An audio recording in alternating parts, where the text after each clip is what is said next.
Hello, I've got another video for you. This is again, not a how-to, not really necessarily like a tool review, in that I'm letting you know the good, the bad, and the ugly. Well, I guess it kind of is that.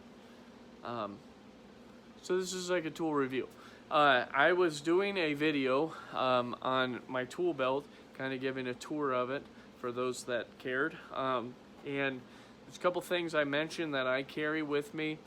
As I was doing that video, I realized there might be other people out there that could benefit from this. And the tools that I use, that I've seen other people use, or I've just found. And this is one of those items. If you're a carpenter, I mean, hammers and all that stuff are important, tape measures obviously, but you want a quality writing utensil. Before I go any further, I get that many dollars from mentioning this to anyone. So unless they send me something after, just because they felt like they should, because I'm a nice guy.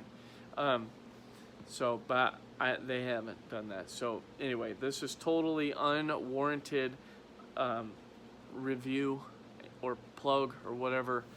I get like 4.5 people that watch these videos, so it's not really much of a plug for anybody other than those 4 people. But this is a Pika Dry mechanical pencil.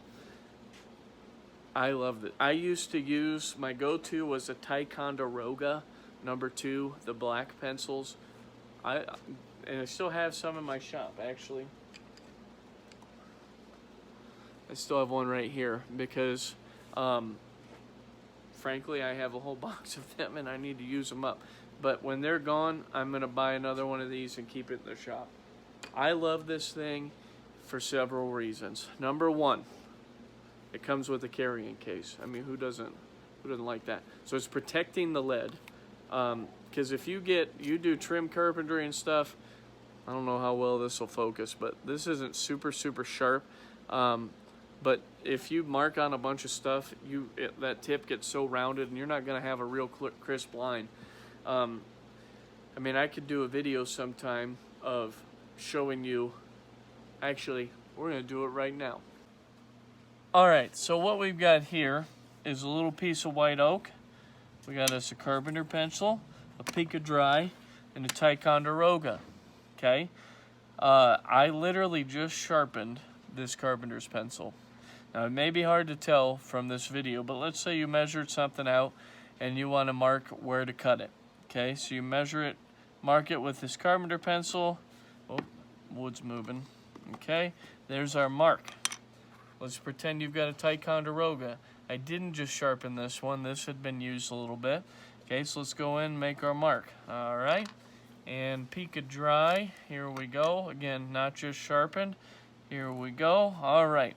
Now tell me, as you go closer, which one of those is going to give you the most accurate line to cut on?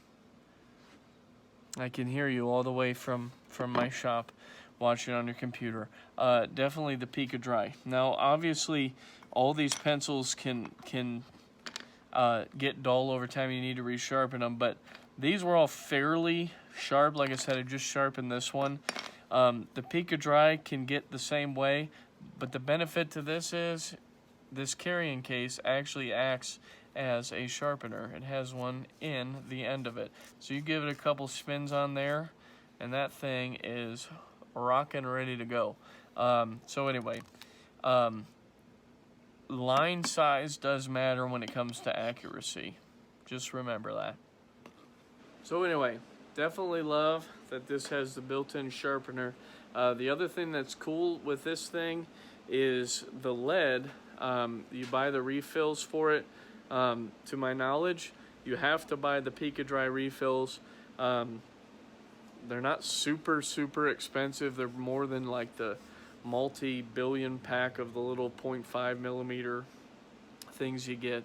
But they last a while. I'm trying to think. And this is my marking tool for pretty much every day. Other guys may go through more than me. I don't know, but I probably have only gone through maybe 8 sticks of lead for the whole last year. So either I'm not working enough or I don't know. But you can see if I click that, it just goes in like a normal piece of lead wood, but that's pretty thick. I don't know how many millimeters that measures out to. But that's just the graphite. But they also have like a wax, like a red. I think there's a yellow. So if you're doing tile work or things where you don't want to mark with this and you want to mark with something that's not going to wash off, they have other refills that you could put in to these as well. So again, I would have never dreamed that I would spend the money on something like this. This was one of those tools I kept hearing about and reading about from other people in the trades. So I thought, well, it wasn't like that crazy expensive. So I went out on a limb and bought one, and totally worth it. So anyway, it's a Pika Dry. I'll try and post a link to how to get yourself one of these as well. So thanks for watching. Add this to your tool arsenal and you will not regret it.